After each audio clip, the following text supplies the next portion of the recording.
Hoy vamos a meternos de lleno en un tema fascinante y complejo, las masas hepáticas.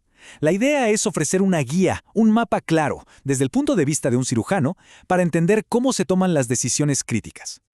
Ojo a este dato, porque es bastante impactante. Hasta un 20% de la población general, eso es, una de cada 5 personas, podría tener una lesión hepática benigna. Y lo más curioso es que la gran mayoría se descubre por pura casualidad, en un estudio por otra cosa. Justo por eso, es crucial tener un enfoque sistemático para saber qué hacer.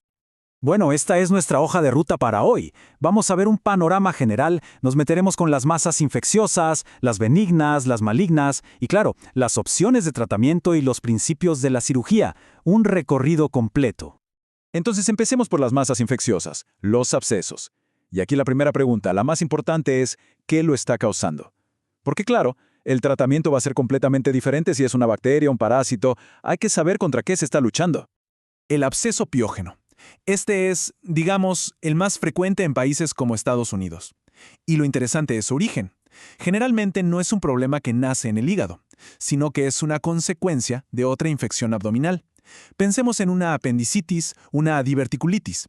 La infección se propaga y termina formando esta colección de pus en el hígado. Y miren esto, porque es una de esas imágenes del libro de texto que todo médico recuerda. Cuando los abscesos piógenos son múltiples, en la tomografía se ve esta imagen, esta apariencia en panal de abeja. Es súper característico, nos da una pista visual importantísima para el diagnóstico. Ahora cambiamos de escenario por completo. Pasamos del absceso bacteriano a la mediano. Aquí el culpable es un parásito, la Entamoeba histolítica, y su fisiopatología, su historia, es totalmente distinta. Este parásito invade desde el colon, usa la circulación portal para llegar al hígado y ahí, bueno, ahí es donde hace el daño. Y esta frase es inolvidable. El material tiene la apariencia de pasta de anchoas. Suena un poco fuerte, pero es la descripción clásica perfecta del contenido de un absceso a mediano. Es un material necrótico, espeso, de color marrón rojizo. Realmente una imagen muy potente. Y para cerrar el capítulo de las infecciones, hablemos de la enfermedad hidatídica. Aquí el agente es la Taenia echinococcus. El gran problema son los quistes que forman en el hígado, que a menudo contienen quistes hijos en su interior.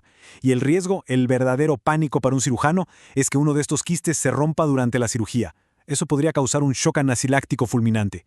Por eso el tratamiento es quirúrgico, pero con una técnica impecable. Muy bien, dejamos atrás las infecciones. Ahora vamos a hablar de las lesiones benignas. Y aquí el gran debate, la pregunta del millón es, ¿observar o resecar? ¿Cuándo se puede vigilar y cuándo hay que actuar? Y esta tabla es clave. Compara dos lesiones benignas muy comunes, sobre todo en mujeres jóvenes, la hiperplasia nodular focal y el adenoma hepático. A primera vista podrían parecer similares, pero cuidado. El adenoma tiene un riesgo real de sangrar, de romperse y también un potencial, aunque bajo, de malignizarse. La HNF no, por eso la conducta es radicalmente distinta. La HNF se observa, el adenoma casi siempre se opera. Entonces, ¿cómo los diferenciamos? Bueno, aquí las imágenes son nuestras mejores aliadas. En una tomografía o resonancia con contraste, cada lesión se comporta de una manera muy particular. El hemangioma se llena de contraste desde la periferia hacia el centro. La HNF tiene esa famosa cicatriz central. Cada una tiene su firma, su patrón característico. Bien, ahora pasamos a un tema más serio. Los tumores malignos primarios. Vamos a hablar de los que nacen en el hígado, como el hepatocarcinoma y el colangiocarcinoma, y también de la enfermedad metastásica, que es cuando el cáncer de otro órgano, como el colon, se disemina al hígado. Esta tabla es un buen resumen, un mapa mental. A la izquierda las lesiones benignas que ya vimos, a la derecha las malignas. Frente a una nueva masa en el hígado, este es el abanico de posibilidades que hay que considerar. Hablemos del carcinoma hepatocelular, o CHC. Es el cáncer primario de hígado más común. Y aquí hay un concepto que es absolutamente fundamental.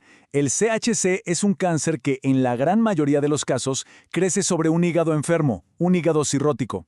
Y eso lo complica todo, porque no solo hay que pensar en el tumor, sino también en la reserva funcional de ese hígado. Luego tenemos al segundo en la lista, el colangiocarcinoma.